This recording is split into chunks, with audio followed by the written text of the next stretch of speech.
Hi, it's Kim Darwaza, your Northern Virginia real estate agent here, and I'm here with my weekly market update and information on what I've been seeing during showings and appointments this week. So first off, I would say about 50% of the properties I showed this week, I showed about 20, so about 10 of them were vacant. Some of these properties were staged, so it looked nice and stuff, and then some were just completely vacant with nothing in them. Houses right now, it is a slower time of the year, do tend to stay on the market longer. The buyers seem to be a lot more picky these days. So the houses that don't show extremely well definitely stay on the market longer. Those that show well can definitely get multiple offers. I've seen that too, where there was a property that my clients wanted to go see and it was actually under contract before we could get to it, and it was on the market for less than a week. So so the market is moving somewhat, but at a slower pace, and there still is very low inventory. So let's talk about that showings and how your house should show. So I went and saw a property this week with a client, and the tenants were there. And so I'm going to give you my opinion on what you should do if you have tenants in your home and you want to sell it. I think you should just bite the bullet, have them move out at the end of the lease, and then pay to have the house staged, and it'll be clean and fresh and get the little projects done. Because honestly, as nice as your tenants may be, it's not their house. So at the end of the day, they don't really care. And they are sort of already annoyed by the fact that they have to have people coming in and out of the house. I notice a lot of times the tenants stay there. They don't actually leave the property, so they want to follow you around, which we'll talk about that. Being present at showings. We'll have that in a different video. But yeah, so they follow you around. I went in one, there was like plastic taped on the outside of all the windows, which just really just says, my windows suck. And that's really what it says to the buyer, and it freaks them out. So I have my Snapchat channel. It's K Darwaza is my Snapchat. You can follow me. And I actually, when I'm showing property or when I'm doing things, I'll take Snapchats and I'll say it would be better if this wasn't happening, or this is what the buyers think when they see this, or this is a good thing. And I just got my Snapchat glasses, which I'm very excited about, because now I can go in and I can record things to my Snapchat channel, and then you can watch it on the Snapchat, and it's great because I don't have to use my phone and walk around, and my glasses will just record 10-second clips. So that's my new technology that I got this week, and I think it'll be very helpful to both buyers and sellers. So these are Snapchat glasses. They're called Spectacles. They only sell them in New York and LA, and I was lucky enough to be able to get them. All right, so bad MLS photos. I've been seeing a lot of bad MLS photos, and I'll incorporate some of those into this so you can see them.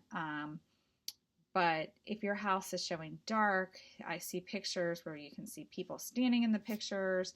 I see sideways pictures. I mean, people just are not even going to go see your house. So I think MLS photos are what get you showings and what get people in your house. And it's really important that you have high quality photography of your home. And we do that for our customers. We have an amazing photographer who comes out and takes pictures, and I can show you some of those. People are not into kooky layouts. I saw a lot of kooky layouts this week, meaning like there's like one bathroom upstairs and then they build all these rooms down in the basement, and it's just all choppy and there's no like real living area. So I always tell everyone, before you start making these kind of changes to your house, you should consult your realtor and see what they think about it, and have like a professional come in who can do the space planning, because if you don't, it's going to be really, really difficult to sell, because something that works for your family may not work for the general masses. So that's another thing. And then let's see, what else did I see? I went to show a property and they had a 12-hour showing notice, which basically means that my client had emailed me at 8 or 9 o'clock and said, I'd like to see this property. And I said, okay. And then I go look the showing instructions. I was already out for the night, so I didn't even see it till 9 o'clock in the morning, which means I couldn't show the property until 9 o'clock at night, which they wouldn't allow anyway, so it's the next day. So you're going to lose a lot of buyers if you have that 12-hour showing window. That's just really ridiculous. So I thought I would just mention that. Houses that don't fit into a neighborhood. I showed one where it was like amazing house, like 4,000 square feet, totally done to the nines, looked like it should be a $1.2 million house. But across the street was a dilapidated house that was like falling apart, and there were a bunch of those on the street. So I always tell investors to, check with me before you start trying to flip a house and it's in the wrong neighborhood and you invest all this money. This person's been trying to sell this house for years, and the reason why they can't is because of the neighborhood. And finally, another thing is cigarette smoke.